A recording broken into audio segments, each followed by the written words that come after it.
creating my rear leg blank. I have 4 pieces that will be glued together.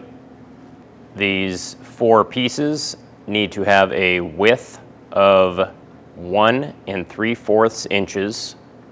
I have previously cut 4 work pieces, which will yield me 2 1 3/4 inch pieces. That should be enough material for both of my rear legs. However, one edge of each of these boards is mill marked from the lumberyard. The other edge is rough. We need to first clean up the best edge on the joiner 1 or 2 times so that we have a true edge for the table saw. I have one workpiece that I know I want to cut off the defect area. To do this, I need to make sure that I am joining the edge opposite of that defect area.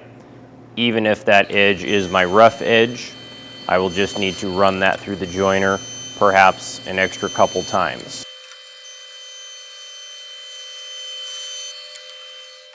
On the table saw, we can then set our fence to 1 3/4 inches, and we always want that good, clean, jointed edge up against the fence.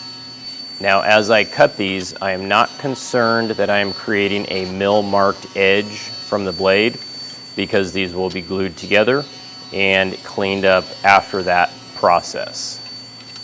Now, this will be the true test to see if I plan this out correctly to eliminate that defect area. And I would say I planned that out pretty well.